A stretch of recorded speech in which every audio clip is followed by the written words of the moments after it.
Victoire, victoire, victoire. Heureusement qu'on a gagné contre l'Atalanta, mais ça a été difficile. Hola, hola, bienvenue sur ma chaîne Madrid Galaxy. Aujourd'hui, on parle du match de Ligue des Champions entre l'Atalanta Bergame et le Real Madrid. Résultat, Atalanta 2, Real Madrid 3. On a eu du mal, on a eu du mal, on a eu du mal. Mais on prend la victoire, on prend les 3 points et on perd Kylian Mbappé sur blessure. En première mi-temps, on verra ce qui se passe. Je pense que contre le Rayo Vallecano, là, samedi, il va pas jouer. Mais on l'attend, en tout cas, on l'attendra pour la finale de l'Intercontinental. On verra contre qui c'est. Je pense que ça va être sûrement contre Botafogo, mais on verra, on verra. Qui se récupère. On ne sait pas exactement ce qu'il a. On a l'impression que c'est surtout quelque chose de musculaire. Donc, normalement, 7, 8, 10 jours de récupération, ça devrait le faire. Dommage, puisque en plus, Kylian, aujourd'hui, avait énormément bien démarré ce match avec un but de classe mondiale. Un superbe but en, je crois que c'était à la 30e, 35e minute, quelque chose comme ça. Franchement, un bête de but. En plus, il a eu d'autres occasions. Hein. Il aurait pu doubler le score aussi en première mi-temps avant de justement de se blesser. Mais franchement, big up Kylian, hein. Kylian, hein. Franchement. Et puis, d'ailleurs, c'était la deuxième fois cette année qu'il marquait contre l'Atalanta Bergame. Hein. Vous vous souvenez de le premier match de la saison, le premier match officiel en plus de Kylian Mbappé aussi, c'était contre l'Atalanta Bergame en super coupe d'Europe. Et on les avait pliés 2-0. Je crois que c'était un but de Valverde et un but de Mbappé. Et bon, il a récidivé notre Kylian Mbappé avec ce superbe but. Vraiment très, très, très dommage cette blessure. J'espère que ce soit pas grand-chose. Pour parler un petit peu du match, ouais, ben, compliqué, compliqué. On est très, très, très bien rentré dans le match en plus. Franchement, ça faisait très, très, très, très longtemps qu'on ne voyait pas cette attitude au Real Madrid, cette pression depuis les premières secondes. Franchement, depuis les premières secondes jusqu'à la blessure de Mbappé, un Madrid impressionnant d'attitude, d'intensité, de nervosité. J'ai beaucoup apprécié. Franchement, j'ai surkiffé. Et puis après, j'ai eu cette blessure de Kylian et le niveau du Real Madrid est descendu et on s'est fait égaliser à la fin de cette première mi-temps. Un penalty de Tchouaméni, même si ouais, bah, c'était penalty, hein, rien à dire. But de Kettler. Je sais pas si on dit Kettler, le Belge là d'ailleurs qui a battu notre gardien belge, Courtois, mais bon, penalty franchement pour ma part justifié. C'était le 1 partout, ça nous a fait mal un petit peu psychologiquement.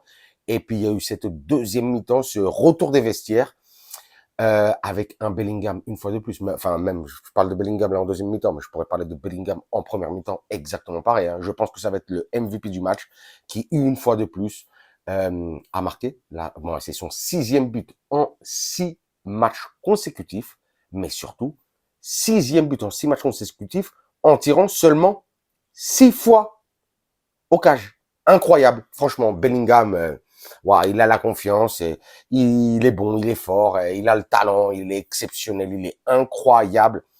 Vous me dites, si vous êtes comme moi un petit peu, si Bellingham vous... Excusez-moi, je crois que c'est l'émotion. Si Bellingham vous met bien, vous aimez le voir jouer. Franchement, des gestes techniques. Mais non, franchement, il est fantastique, hein, Bellingham. Et puis aussi, comme il va au choc, il est partout. Il est sur les latéraux, il est en défense, il est en attaque, il est au milieu. Franchement, Bellingham, incroyable, une fois de plus, aujourd'hui. Et donc, il y a eu ce... non, d'ailleurs, le but de Bellingham, c'était le 3e but, en vrai. En deuxième mi-temps, après ce 1 partout au retour des vestiaires, il y a eu le but de Vinicius. Vinicius, en plus, un beau but. Je crois qu'en plus, je sais pas exactement si c'était Rudiger et Tchouaméni, mais il me semble que c'est cette superbe passe longue est de Tchouaméni. Et un très, très, très beau but aussi de Vinicius. Et puis après, il y a eu ce très beau but aussi qui a cassé le rang du défenseur de Jude Bellingham, incroyable. Et puis juste après, il y a eu le but de Lookman, incontournable à l'Atalanta. L'Atalanta, franchement, ils sont chauds, ils sont chauds. Ils auraient pu même revenir au score à la 94e minute. Je crois que c'était un centre de Lookman aussi, et je sais plus si c'était Retegui qui a raté juste devant les cages, mais ils auraient même peut-être mérité cette égalisation. Un très très très bel Atalanta. Atalanta qui juste avant justement Le début de cette soirée était cinquième au classement en Ligue des Champions.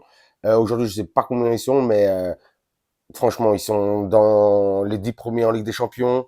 Ils sont premiers en Serie A. Ils sont très très bons. Franchement, une très très très belle équipe de Bergame, de l'Atalanta, avec un Lookman aujourd'hui exceptionnel. Franchement, un joueur, wow. Lui, franchement, il court, il cavale, un petit peu plus trapu et petit que Jude Bellingham, mais franchement, un joueur très très très très bon, très intéressant. Aujourd'hui, le meilleur de l'Atalanta. Si l'Atalanta avait égalisé ou même ou gagné, ça aurait été lui le MVP. Donc, franchement, big up. Pour parler très rapidement un petit peu des joueurs. Aujourd'hui, Courtois, même si on va pas, une fois de plus, beaucoup parler de notre gardien Courtois. 3 ou 4 arrêts splendides, mémorables, incroyables. Courtois, merci d'être le gardien du Real Madrid. T'es magnifique. La défense aujourd'hui, hein, on a vu, hein, avec Lookman là, sur ce côté gauche, il a mis la misère à Lucas Vazquez. Il a mis la misère à Lucas Vazquez. Hein. Franchement. Ça a été vraiment très, très, très compliqué. Chouameni qui s'est, on va dire, pas mal géré, surtout au niveau jeu aérien en défense, accompagné de Rudiger. Hein, Rudiger qui a été un petit peu moins bon en deuxième mi-temps, mais qui a été excellent en première mi-temps. Un patron, lui aussi, toujours très agressif dans l'intensité.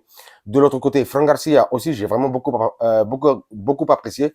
Aujourd'hui, c'était son retour avec la blessure du Mendy, donc aussi très bon.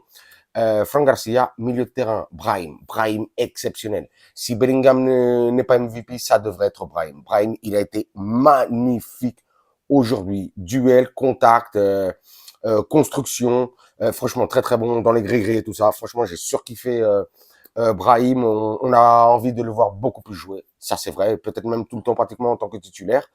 Comme j'ai dit, Bellingham, incroyable. Valverde qui a été bon, mais bon, Valverde, là, je vais être aussi, quand je vais parler de Valverde, là, je suis obligé de parler vite fait aussi un petit peu de Ceballos. Parce que Valverde, aujourd'hui, il a dû faire le taf de deux. Et que personne vienne me dire le contraire. Ceballos, il est mauvais. Même si aujourd'hui, c'est vrai que je l'ai vu avec énormément d'envie. Lui aussi, aujourd'hui, il allait au contact, il a mis énormément la pression, il était dans l'intensité, mais il n'a pas le niveau, Ceballos. Il n'a pas le niveau. Et aujourd'hui, Fede Valverde a dû, comment on dit, duplier. Enfin, il a fait le job de deux personnes. Parce que Ceballos, il donne pas le niveau. Il donne pas le niveau. Je suis désolé. Donc, c'est pour ça qu'aujourd'hui, on a un petit peu moins vu Valverde, même s'il a été, il s'est gaspillé, il s'est gaspillé. Il a fait énormément de choses. Donc, vraiment, big up à Ceballos. Il faudra m'expliquer pourquoi Ancelotti fait jouer big up, je dis à Valverde, excusez-moi, et dégueulasse Ceballos. Je veux comprendre pourquoi Ancelotti fait jouer Ceballos. Je comprends qu'aujourd'hui, c'est vrai qu'ils étaient quand même assez hauts, tous les joueurs de l'Atalanta, et que Asensio en défense est un peu plus petit que Tchouaméni. Je pense que c'est pour ça aussi qu'il l'a fait jouer en défense centrale. Mais sinon, Tchouaméni devrait reprendre son poste à la place de Ceballos au milieu de terrain. Pour l'attaque aujourd'hui, comme j'ai dit, Mbappé est très bon, mais seulement 30 minutes, puisque après, il s'est blessé. On espère le revoir pour la finale de la Coupe intercontinentale. Et Rodrigo, qui est rentré aujourd'hui pour, d'ailleurs, pour Mbappé. Rodrigo, on l'a vu, ouais, on a vu 2-3 fulgurances de Rodrigo, mais on sentait qu'il revient de blessure. C'était pas exactement ça. Comme, en vrai, malgré son but, même s'il y a eu but de Vinicius, aussi aujourd'hui, ça a été un petit peu pareil. On a vu un Vinicius qui a essayé de faire beaucoup de choses, mais il y a eu beaucoup de ratés. Dommage, même s'il a marqué son but. Donc voilà quoi. Après, Lukita est rentré, Asensio est rentré. On aurait même peut-être aimé voir à la fin du match Hendrik pour fatiguer les défenseurs de l'Atalanta. J'ai pas énormément compris, mais bon, c'est le choix du coach. Aujourd'hui, coaching gagnant, on va dire, de la part de Ancelotti. On revient à la 18e place, à 9 points. On était 24e. Donc, c'est bien, c'est bien. C'était vraiment la victoire qu'il nous fallait parce que notre prochain déplacement en Champions League, ce sera, non, même pas prochain déplacement, je crois que ce sera à la maison, non? Laissez-moi regarder, ouais, ce sera à la maison contre Salzbourg. Et puis après, on ira jouer le dernier match à Brest, pour parler vite fait de Brest, de Salzbourg et même de Paris. Puisque aujourd'hui, Paris a gagné 3-0 contre notre prochain adversaire en Ligue des Champions. Donc Paris, j'ai noté ça, a 7 points et prend notre 24e place. Donc, pour l'instant, Paris serait qualifié comme nous pour les playoffs. Très, très, très content pour Paris, même si de ce que j'ai regardé vite fait, de ce que j'ai pu dans le match, ça n'a pas été un match vraiment terrible, hein, même si le score pourrait le laisser penser. Mais quand même, big up à Paris. Luis Enrique sauve sa place sur le banc parce que j'ai l'impression que si aujourd'hui Paris perdait, il allait sauter. Mais attention, hein, Paris, ça risque d'être très, très, très compliqué, hein, parce que la prochaine journée, comme la nôtre, comme je viens de le dire, nous, ce sera Real Madrid contre Salzbourg et il y aura PSG et Manchester City. Le deux matchs ce sera comme aujourd'hui à la même heure, le 22 janvier, je crois, à 21h. PSG City. Pareil, hein, vraiment là, Paris est obligé de gagner. Ce sera un match sublime à voir.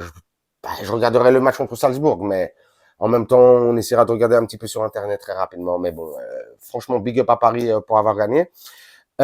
Brest, je vous parlais juste avant de Brest, que je disais, ouais, Atalanta, c'était le 5e. Non, maintenant, c'est Brest qui, ce soir, a gagné une fois de plus en Ligue des Champions. Franchement, big up à Brest, incroyable. Maintenant, c'est eux les 5e du classement de Ligue des Champions. Franchement, qui l'aurait dit, qui l'aurait cru, impensable, mais franchement, félicitations. Énorme, énorme, énorme de la part de Brest. Je regarde si j'ai oublié quelque chose. J'ai pas l'impression, sinon de toute façon, vous me dites tout ça en commentaire si vous avez kiffé, surkiffé comme moi, Bellingham, le superbe but quand même de Kylian Mbappé, on espère qu'il revienne vite. Hein. Et donc voilà quoi, tout simplement, voilà ce que j'avais à dire. Notre prochain match à nous, ce sera samedi 21h. On ira à Vallecas, comme je le dis souvent, à côté de la maison, pour jouer contre le Raito. Le Raito, je crois qu'ils sont 12e, je crois même, de Liga. Normalement, ça devrait le faire, hein, puisque là, la Liga, elle chauffe, elle est brûlante, la Liga. Barça, 38 points. Real Madrid, 36 points. Atleti, 35 points. Mais Real Madrid et Atleti, on a un match en moins. C'est-à-dire que l'Atleti, ils gagnent leur match, ils sont à égalité avec le Barça. Nous, on gagne notre match, on est un point devant le Barça. Incroyable, franchement. Une Liga riche en émotions cette année. Ça fait énormément plaisir. Ça faisait longtemps que ça n'arrivait pas. Je regarde si j'ai oublié quelque chose une fois de plus. Sinon, de toute façon, hein, je vous dis tout le temps, hein, dernièrement, vous me lâchez pas beaucoup de commentaires. Hein. Lâchez-moi un petit peu plus de commentaires. Ça me ferait plaisir parce que j'aime bien partager mes opinions, mais surtout aussi avoir vos retours, de savoir ce que vous pensez en tant que supporter de football, tout simplement. Comme d'habitude, je vous dirais, vous vous abonnez, vous me lâchez un commentaire, un like, un pouce, bien entendu. Moi, à vos commentaires, vos likes, vos pouces, je vous lâche des commentaires, des likes, des pouces, mais surtout, le plus important, je vous lâche des cœurs, mais des cœurs. Comme ça, aujourd'hui, content pour le Real Madrid et aussi très content pour Paris qui continue d'avoir ses chances en Ligue des Champions. Et sur ce, je vous dirai, comme d'habitude, hasta la próxima et à la Madrid.